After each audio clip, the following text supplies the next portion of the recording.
Good morning, everybody. Welcome to today's video. I am back from Florida, and 2 minutes in to my day, I'm like, all right, I gotta drop my girl off at the airport again. She goes way back over to that side of the world for Gold Rush, actually. Why my girlfriend's going to Gold Rush and I'm not? Well, first of all, the boys don't invite me to these things because they know better. I'm like, I don't like being a passenger in a car. I would go on Gold Rush myself, but I ain't paying no. Gold Rush is it's like the most expensive rally of the year. Super dope. I'm not saying it's overpriced. I'm just saying I don't want to pay that. And the boys will not invite me because I don't want to go 180. Not that they would do that in the United States, but hypothetically, I don't want to sit passenger doing that, and I would be telling them to slow down, and I understand. Jay, on the other hand, will probably still do that and then get sent home. We'll see. But so she's going. I told her to go, have fun. Me car friends is Sue car friends. You know what I mean? Both Alexes are out there. I don't even know if Seb's going out there. Gay Vaughn is out there. If I didn't mention your name, I just don't know who's out there right now. Now, unimportant. I was gonna take the Porsche to drop Jay off at the airport. I go to unlock the frunk and the frunk doesn't open. I'm like, oh no. So I go to unlock the car and nothing happens. I'm like, all right, maybe it's all unlocked already. So I go to open the door, it is unlocked. Go to put the key in the car, doesn't start. Then it gets worse. So, wondering why the keys are still in the car. Well, first of all, just so you guys can see, nothing. Nada. Battery's dead. Also, so you guys can see, so I'm not an idiot, the lights are on auto, so I cannot leave my lights on if they automatically shut off. Now, the key is stuck. So I guess there's an electronic release on the key when the battery is working that lets it out. So now that I put it in, it's not coming out. But there is like a little clip on it. I'll look it up. It should come out. Then we got to jump the car. If the car doesn't jump, the good news is, well, that's really bad news. The good news is this has an aftermarket lithium ion battery. So I still have the stock battery. So I could technically just swap the battery out back to the stock one. Now, pretty sure you're supposed to reset the ECU if you do that. I have a tune on this car, so that would draw a list of problems. If I'm wrong, then that wouldn't. So if I'm wrong what I just said, then just ignore me.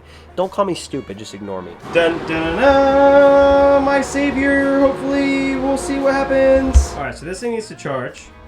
That's doing its thing. The reason I had to buy one of those is because, well, it's a struggle, okay? I mean, it can jump the car in general, but I was just gonna see, I might have jumper cables in the front or the trunk. Well, I can't get to the front or the trunk without one of these. In this car, there's no manual release latch. I have to use one of these.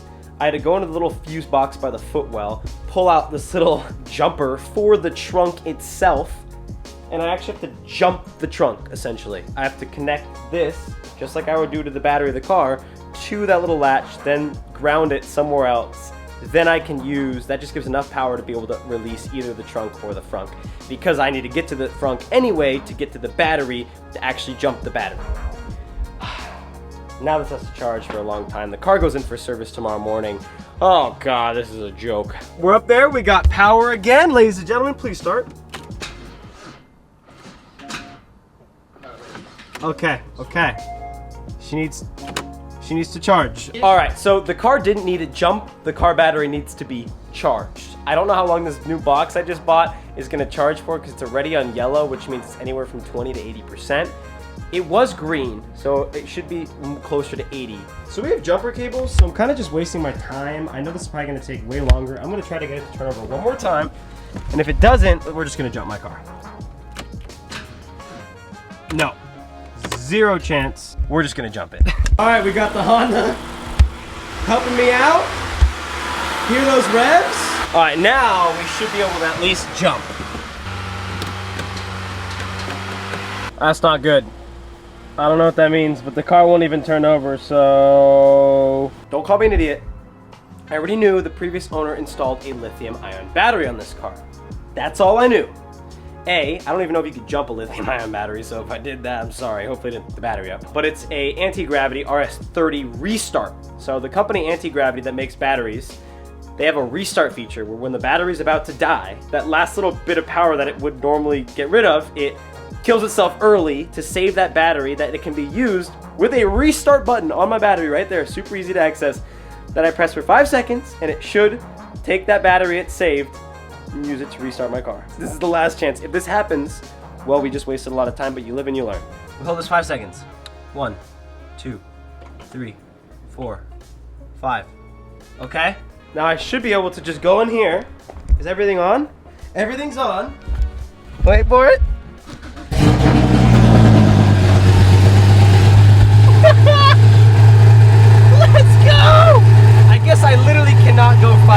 start driving this car. All right, guys, Porsche just got dropped off. There was a Carrera GT in there, which it was good. It was really good. It's my little morning treat. Now I gotta go drop my puppy off because he goes to camp for 3 weeks, which means I'm a single dad for 3 weeks. Well, I guess that just means I'm not a dad for 3 weeks. Then we're gonna come back here because we're at all the North Scottsdale dealers and I'm in the 117-degree heat. Gonna walk around, we'll look at some cars. I feel like we haven't done a proper car looking video in a while. My dad's never been to all these dealers. He's in town. Let's get it.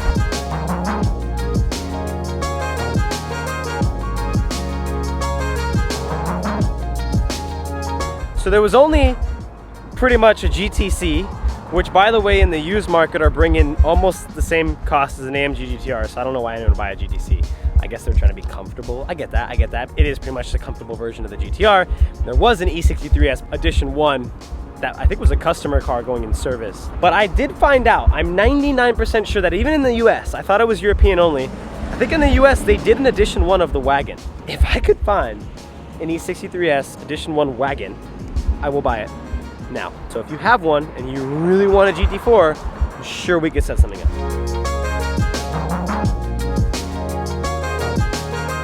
Look behind you. No, look right here.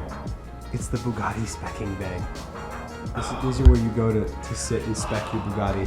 All right, babe, I found you a Urus. That's Nardo Gray, essentially, whatever they call that. And there's a lot of Uruses here. Jay's kind of talked about potentially getting a Urus. I told her to go with an RSQ8 just because you're getting a Urus for half the price and you're really just paying for the brand. I know people are gonna hate me. I do think the Urus looks good, but I think it's a little overdone. I think an RSQ8's more tasteful. That's just me.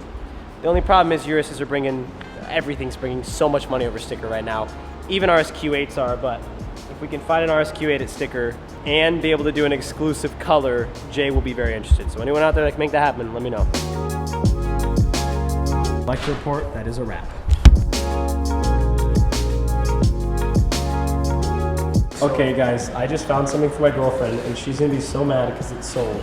But right here is exactly what we talked about. We've never found on the internet. Jay said it was never made, but we found it right here as a blue Cepheus Urus, which is pretty much Yas Marina Blue, which is the same thing Jay's always wanted. Oh my God, she's gonna be so mad.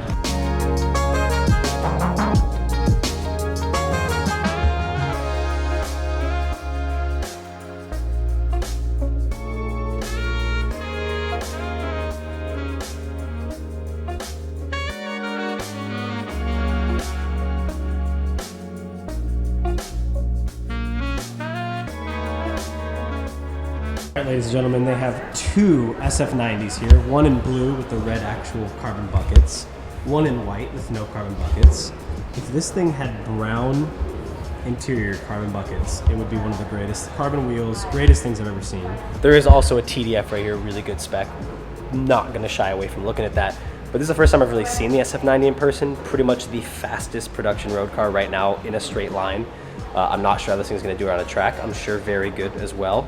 But this thing is literally substantially quicker than a 765 LT.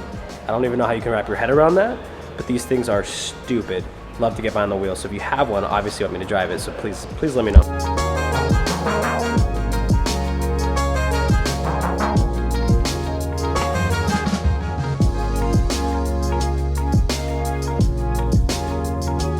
Guys, I found the wagons. If you find the wagons, that's where I'll be. All right, wait guys, this is great. So I'm sitting here, my car's being serviced actually at Porsche right now. So I'm over here and I just know they park a lot of like the cars being serviced or just, I don't know why they park stuff out here. And then over here, they have a huge lot. And the tech guy walks up, the service guy walks up and goes, hey, just letting you know, I see you have a camera in your hand. There is a 918 and it's somewhere out there if you can find it. And we found it. And there's no engine cover on it, which makes it way cooler. That is so sick. If you've ever wondered what a 918 exhaust looks like, well, ladies and gentlemen, we have found it. That is so sick. Here's like a little fuse box. This is actually really cool. I wonder what that's actually made of, if it's titanium steel. It could technically be Inconel, but I don't really know why it's gold, to be honest. It could just be the way it heated up, but wow. Guys, I'm not sure if you remember my friend Ryan, who let me do the video on his RS3, but he did just pick up a Sonoma Green RS5 Sportback exactly in this spec, I believe. Here we have Audi exclusive, which is just like kind of Mercedes Magneto. Another Audi exclusive, which I can't think of the color, but I wish you guys could see on camera. It's like that violet purple. Here, you can kind of see it here. But it looks black. Like if you saw it in person right now, it just looks black. It is literally 2 hours later. I'm not talking trash on Porsche, but it's taken a damn long time. My car should be done any second. But we came back to Ferrari to meet someone in Ferrari. And then I realized this blue G80 M3. But that does not have bucket seats, but it does have a white interior, which is really good. Really love these. Cannot wait for the all-wheel drive to come out. We'll see as long as it doesn't weigh 9,000 pounds. All right, everybody.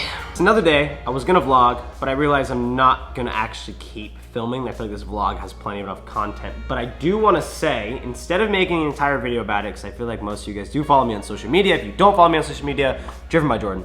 Whatever it is on here, it is on there. I have kind of already announced, but my GT4 is for sale. I don't really feel like clickbaiting a whole video, not really clickbaiting, but like using the GT4 selling for views. So I am just telling you guys it is for sale.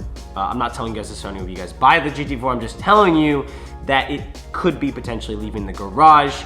What it will be replaced with, I have no idea. Why I'm selling the GT4 is because the market is just so high right now. I kind of know when to exit if I need to exit. I know I said I was gonna keep that car forever. I thought maybe I'd earn credibility again because I always tell you guys I'm gonna keep cars and I get rid of them, and I'm like, well, the GT4 I'm never gonna get rid of so that people will finally believe me, but now they're not gonna believe me anymore. I'm sorry. But just know, in life, you can always buy another car unless you sold your McLaren F1 when it was worth like $1 million right before it shot to like 10 million. Let's hope that doesn't happen with the GT4s.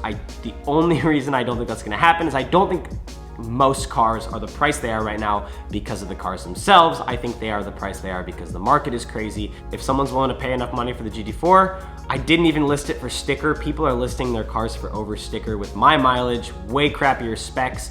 I listed mine for under sticker, and I will tell you, it would have looked bad if I listed it for sticker. Not from an actual person that knows they're talking about point of view, but just in general, my sticker is so high that what I listed it for is already looks so high. There's just not a lot of other GT4s out there that are spec'd that high. The reason I don't know what I'm gonna replace the car with is because if I replace the car with another car that's inflated, well then that just defeats the entire purpose of selling the car, and it might as well have been if I sold the car a year ago. If I can find another car that I'm interested in that's good for content and maybe road trips, hasn't really been hit with too much of what's going on in the market right now, maybe I'll buy a car. So I thought it was the highest spec Carmine Red GT4. I've checked the entire registry. There's another car on there that's like literally $300 more than mine with all the same specs, so it's kind of weird. Maybe that's a typo, maybe that is my car, or I guess it is another one because my car is not on the list that I read. So a little weird. Either or, my car is definitely top 3 highest spec Carmine Red GT4s 981 to ever leave the factory. I think the 981s are where the value's at. I do not see myself buying a 718 just because they did the GTS 4.0s, and it just seems like a more soft version of the car. I think because the GT4 is so collectible, the 981 is gonna be where it's at. I'm gonna stop blabbering on. I'll see you guys in the next video. A lot of cool content planned. Subscribe if you guys are new. Turn those notifications on because YouTube sucks. I'm kidding, YouTube, I'm joking.